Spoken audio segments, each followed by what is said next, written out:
I'm Air Commodore Terry Van Haren, the Australian Air Attaché in Washington, and it's my honour and privilege to represent our Ambassador, the Honourable Arthur Sinodinos, and all the Australians here in the United States, in remembering the courage and sacrifice of the thousands of Australian servicemen and women who served in Europe in World War II. It was predominantly our airmen and sailors who served in either British units or within the many Royal Australian Air Force squadrons. And I would especially like to mention the 20,000 airmen who served in Bomber Command, a group that suffered our highest casualty rate, with over 4,000 men either killed or wounded in that campaign alone. We'll remember all these Australians who gave so much in securing victory in Europe, and we'll especially honour those who made the greatest sacrifice so far from their homes in Australia. We will remember them. Dear friends, as we celebrate the 75th anniversary of the end of the Second World War and the surrender by Germany to Anglo-American forces, I would like to pay tribute with sorrow to the victims of all nations of that dark period of history. For Belgium, the war culminated and almost ended with the Battle of the Ardennes, which is also called the Battle of the Bulge, and which took place in December of the year 1944. It was the last vast offensive of the Second World War. It consisted of 2 months of intense fighting and suffering in the cold and the snow, and it brought enormous suffering, destruction and death. It was the biggest battle that the Americans came to fight for on the European continent. 75 years ago, we pushed back collectively. We said no to an ideology that proclaimed the superiority of one race above all others. An ideology that indoctrinated its own people and involved many others in dark designs. In 1944, America defended freedom and democracy with all its strength and power. It continued to do so during the Cold War. Throughout these years, the United States stood shoulder to shoulder with Europe, ready to support and to lead other countries who shared the same values and wanted to move forward. For such a democratic and economic rebirth, we should always remain grateful to those who put their lives on the line for the cause of liberation. Thank you. It is my great honor to represent Brazil in the 75th anniversary of Victory in Europe Day, celebrating all those who then answered the call of justice and liberty, including 25,000 Brazilians who fought valiantly against the threat of totalitarianism posed by fascism and National Socialism. Brazil and the United States fought shoulder to shoulder during that difficult campaign, forging a special bond between our nations that will always be remembered. President Bolsonaro did just so last year by paying his respects at the tomb of the unknown soldier in Arlington National Cemetery. The legacy of our forefathers' sacrifice is now ours to uphold. In the face of new forms of totalitarianism, we must stand firm for the cause of freedom and democracy. Thank you. Dear friends, 75 years after victory in Europe, we remember the men and women who left home knowing they might not return. We still see them scrambling to the skies during the Battle of Britain, storming up the beaches on D-Day, and pouring into Normandy, protecting convoys from an unseen enemy during the Battle of the Atlantic. We see them liberating the Netherlands, dancing, singing, and forging unbreakable bonds with strangers. Extraordinary feats accomplished by sons and daughters, brothers and sisters, mothers and fathers. We'll not forget those who sacrificed everything, the many who returned wounded, the many who have passed since. To our dear veterans who are still with us today, we cannot be with you in person this year, but please know we are with you in spirit.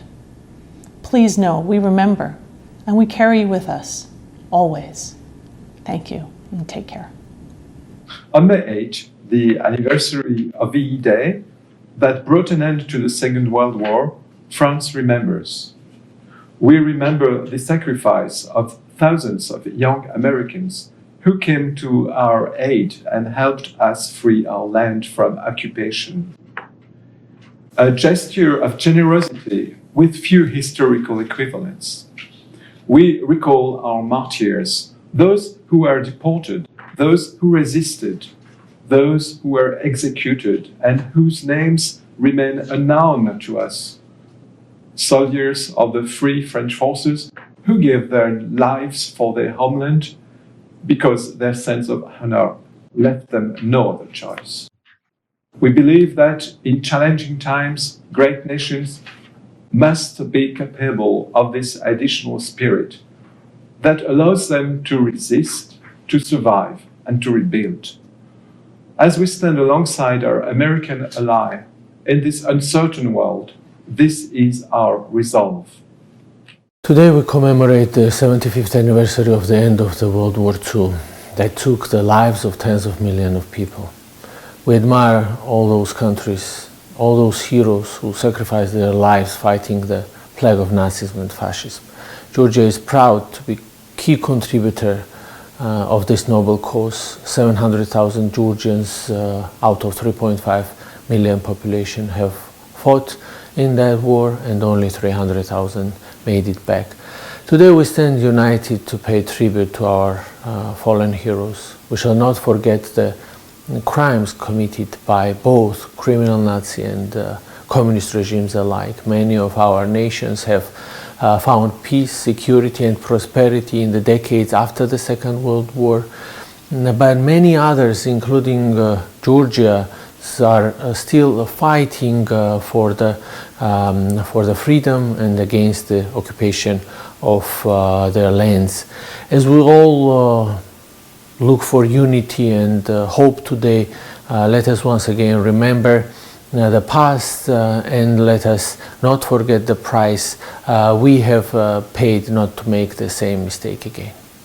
The liberation of Luxembourg on 10th of September 1944 and the brave and courageous fighting of American men during the Battle of the Bulge from 16th December 1944 to 25th January 1945 are deeply engraved in the memory of all Luxembourg citizens.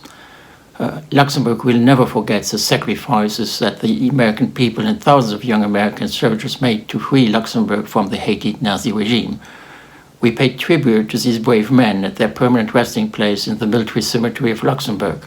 General George Patton rests in Luxembourg alongside with his fellow soldiers of the Third Army, in accordance with his request to be buried with his men. The commemoration of these historic events, like the 75th anniversary of the beginning of the Battle of the Bulge last year in Luxembourg in December, are a constant reminder of what the people of America did for my country and of the values we share: respect for human dignity, freedom, democracy, equality, the rule of law, and respect for human rights. These values are common to us in a society in which pluralism, non-discrimination, tolerance, justice, and solidarity prevail. The people of the Netherlands are eternally grateful for the role our allies played in liberating us. Though I was not born yet on the day we were liberated, I grew up hearing stories of that historic day and how friends came together to defeat a common threat to our way of life. In these difficult times, it is hard to imagine the enormous joy filling the streets 75 years ago. But one thing remains true, especially today. It's my absolute belief in friendship. Only together we can overcome, and only together we can be victorious. 75 years ago, the world rejoiced when war in Europe ended. New Zealanders joined in the celebrations with our usual enthusiasm. We had sent 140,000 servicemen and women into battle. 12,000 never came home. The general relief at that time must have been shadowed by the tragedy of loss and the enormity of the reconstruction task that lay ahead. But previous generations succeeded in rebuilding economies and establishing the global architecture that endures to this day. Dear friends and allies, it's really an honor to be here today to commemorate the liberation and independence of Europe 75 years ago. Many men and women lost their lives. Allied soldiers lost their lives, and we are honoring all of them here today. Even though we can't be together physically, I'm grateful that we have this opportunity to come together virtually. Now more than ever, alliances are important, and Norway is very, very proud to be a part of the transatlantic partnership between the United States and Europe. My best of luck to all of you. 75 years ago, Europe celebrated the long-awaited end of the Second World War. Even though Poland was under occupation, the Polish government still existed in exile, and the Polish army fought shoulder to shoulder with the Allied forces on all fronts of the Second World War. The end of the war, however, meant for Poland the start of the Soviet occupation that lasted for over 40 years. May we continue to honor those men and women who valiantly fought for Europe's freedom from Nazi totalitarianism.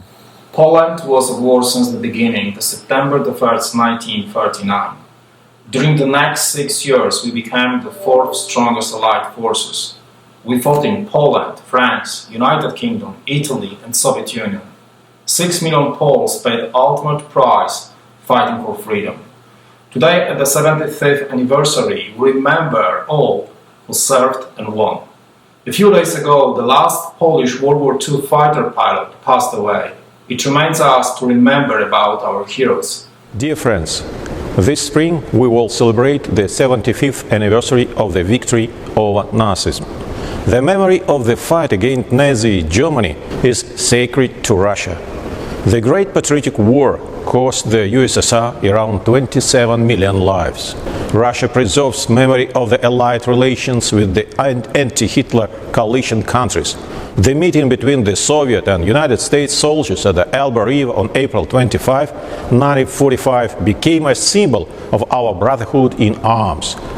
The 75th anniversary of victory in Europe reminds us that determination, strength and unity will always trump the evil and malice in whatever form they may fall upon us.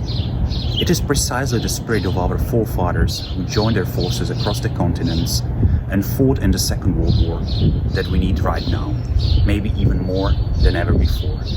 This legacy can serve a good inspiration for us to jointly overcome the struggles of today when so much depends on the very same virtues: strength, determination, and the unity of our own. Thank you to all our American friends.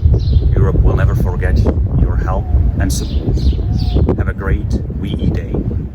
The Embassy of South Africa would like to thank the Friends of National World War II Memorial and the United States Department of Defense for inviting us to be part of this memorial of World War II.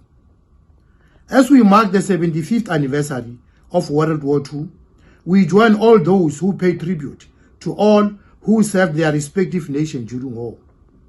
Our memories always fall in blood when we recall those battles where men and women, both soldiers and civilians, lost lives.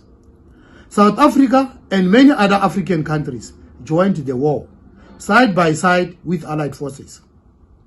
They fought major battles across Africa and Europe, which were instrumental in bringing an end to the war. I would like to thank the National World War II Memorial and the United States Department of Defense for the opportunity to address all nations as we mark this year the 75th anniversary of the Victory in Europe Day. 75 years ago, the sound of the bullets and the explosions of heavy weapons during the deadliest and bloodiest world war of the century finally went silent. There is no Ukrainian family who didn't suffer from the World War II.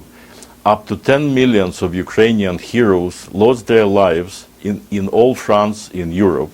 Millions starved to death. All European nations who stood against the threat of Nazi war machine were together in heart and soul. As Sir Winston Churchill wrote in a telegram to the President Harry Truman, in all our victorious armies in Europe, we fought as one. Let the victory and the glory of our nations remain eternal. 75 years ago, those who were the oldest among us celebrated the end of World War II in Europe. Veterans on both sides of the Atlantic fought together to defeat a common enemy. They fought to protect their families, they fought to protect our futures. And today, as we face a new enemy, a viral pandemic, it's our turn to offer them protection. This year, we can't be together to celebrate VE Day, but we can remember and we can give thanks to those who gave everything so that we might have so much. Looking beyond our present difficulties, we can't forget the lessons of the past and the continued importance of NATO and all our friends and allies.